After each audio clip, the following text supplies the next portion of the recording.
Hello guys, welcome back to my YouTube channel Nikki vlogs official. అందరు ఎట్లుంటారో మంచిగా ఉంటారా? నేనైతే మంచిగా ఉన్నా. మీరు ఎట్లుంటారో కామెంట్ చేయండి. గైస్, మేమైతే ఇవాళ విజయవాడ వెళ్తున్నాం ఫ్రెండ్స్. విజయవాడ ఎందుకు వెళ్తున్నామంటే ఇవాళ ఒక స్పెషల్ డే అనమాట. ఎందుకంటే నా బర్త్డే అలా, అందుకే మేము విజయవాడ ప్లాన్ చేసి ఉండే. ఎర్లీ మార్నింగే స్టార్ట్ అయిపోయినాము, 5 o'clock అట్లా స్టార్ట్ అయిపోయినాము.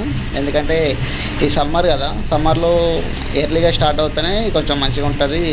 సమ్మర్లో అయితే night journey and morning journey బాగుంటుంది. ఎండాకాలం అయితే ఆఫ్టర్నూన్ టైంలో ట్రావెల్ చేయాలంటే చాలా కష్టం, ఎందుకంటే ఎండలు విపరీతంగా కొడుతున్నాయి కదా. అందుకే మేము ఎర్లీ మార్నింగ్ స్టార్ట్ అయిపోయినాము. హే ప్రభు, హే హరినామ కృష్ణ జగన్నాథం, ఏ క్యా హువా? గాయస్ చూడండి గాయస్, ఎంత ఫాగీ ఉందో. అసలు ఎండాకాలం కూడా మార్నింగ్ పూట ఇంత ఫాగీ చూసుకోండి. ఎందుకంటే ఇది నేషనల్ హైవే, వెహికల్స్ కూడా ముందర కనిపించట్లేదు అసలు దగ్గరికి వెళ్ళే వరకు. గాయస్ ఇంకా మేము అరౌండ్ 120 km అయితే పోవాలి, 120 kilometers అయితే పోవాలి. ఇంకా చాలా దూరం పోవాలి మేమైతే. గాయస్ మన ఛానల్కి అయితే ఫస్ట్ టైం వచ్చినట్టయితే సబ్స్క్రైబ్ చేసుకోండి గాయస్. మనం తెలంగాణ బార్డర్ దాట్ అయితే ఆంధ్రాలోకి అయితే ఇన్ అయినాం అనమాట.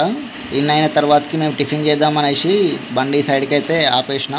ఇక్కడ టిఫిన్ బండి ఉంటే టిఫిన్ చేస్తున్నాము. టిఫిన్ చేసి మళ్ళీ స్టార్ట్ అవుతాం ఫ్రెండ్స్. ఇందాక మేము టిఫిన్ చేసాం కదా, టిఫిన్ చేసి మళ్ళీ స్టార్ట్ అయినాము. అక్కడ టిఫిన్ తిన్నప్పుడు అయితే అసలు వర్త్లెస్ అనిపించింది. ఎందుకంటే టేస్ట్ అయితే లేదు, టిఫిన్ అసలు టేస్ట్ అయితే లేదు. మా 5గురికి కలిపి అక్కడ 600 బిల్ అయిపోయింది. అసలు మనీ వేస్ట్ అనేసి అనిపించింది నాకైతే. ఎందుకంటే 600 పెట్టేసి ఫుడ్ మంచిగా లేకపోతే బాగుండదు కదా. మేమైతే దాదాపు దగ్గరికి అయితే వచ్చేసినాం ఫ్రెండ్స్. మనం విజయవాడ దగ్గరికి అయితే వచ్చేసినాం అనమాట. ఇంకొక 20-30 kilometersలో మనం విజయవాడ టెంపుల్ దగ్గర అయితే ఉంటాము. విజయవాడకి అయితే 250 km అయితే వస్తుంది ఫ్రెండ్స్. గైస్ కార్లో పోతే ఆ ఎంజాయ్మెంటే వేరు ఫ్రెండ్స్. అసలు ఆ ఎంజాయ్మెంటే వేరు, మస్తు ఎంజాయ్ చేస్తాము కార్లో పోతే. కాకపోతే హెవీ లాంగ్ జర్నీ అయితే కార్లో కష్టం. కానీ గైస్ ఫైనల్లీ మేమైతే విజయవాడనైతే రీచ్ అయిపోయినాము. కార్ అయితే అక్కడ పార్క్ చేసినాం. కార్ పార్క్ చేసినాం, పార్కింగ్ ఏరియాలో కార్ పార్కింగ్ చేసి మేమైతే కొండపైకి అయితే వెళ్ళిపోతున్నాం అనమాట. మా వాళ్ళు అంటే మా బావ వాళ్ళు అయితే ఫస్ట్ టైం వచ్చిండ్రు అనమాట విజయవాడకు. మేమైతే ఇప్పటి వరకు ఒక 5 times వెళ్ళొచ్చు ఫ్యామిలీతోటి ఫ్రెండ్స్ తోటి ఒక 5 times వెళ్ళొచ్చు అనమాట. మా వాళ్ళు అయితే ఫస్ట్ టైం వచ్చిండ్రు అనమాట విజయవాడ. వాళ్ళకి కొంచెం రూట్ కన్ఫ్యూజింగ్ ఉంది, దర్శనానికి ఎటు పోవాలి అనేసి, ఇటు సైడ్ వెళ్ళాలనేసి నేను చెప్తున్నా. అయితే పైనకైతే వెళ్ళిపోతున్నాం ఫ్రెండ్స్. చూసుకోవచ్చు మనం గైస్ పైనకైతే వెళ్ళిపోతున్నాం ఫ్రెండ్స్.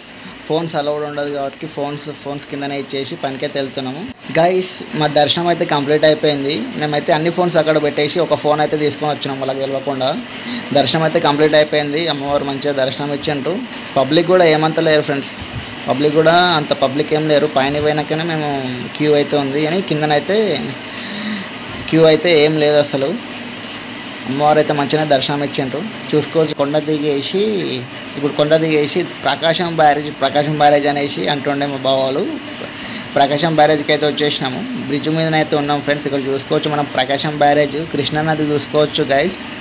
ఎంత బ్యూటిఫుల్గా ఉందో అసలు, అవసరం అసలు మంచి వ్యూ అనమాట. లెఫ్ట్ సైడ్ నది అయితేనేమో మంచిగా వాటర్ ఉన్నాయి ఫ్రెండ్స్. మనకు రైట్ సైడ్ చూసుకుంటే మాత్రము వాటర్ అయితే లేవు, మొత్తం ఎండిపోయింది. కృష్ణానది మొత్తం ఎట్లా ఎండిపోయింది. రైట్ సైడ్ అయితే వాటర్ ఉన్నాయి, కానీ లెఫ్ట్ సైడ్ అయితే అసలు వాటర్ అయితే లేవు. మా బావ వాళ్ళు అయితే కేక్ అయితే కట్ చేపిస్తుంటారు అనమాట. మస్తు క్రేజీ ఉంది ఫీల్, అసలు మస్తు ఎంజాయ్ చేసినాం ఇవాళనైతే. Thank you guys, thank you for watching. ఎందుకంటే ఈ కంటెంట్ అయితే మీకు నచ్చిందనేసి అనుకుంటున్నా. ఈ వ్లాగ్ అయితే నచ్చిన మాత్రం సబ్స్క్రైబ్ చేసుకోండి గైస్, ఈ వ్లాగ్ ఎట్లుందో కామెంట్ చేయండి. Thank you for watching.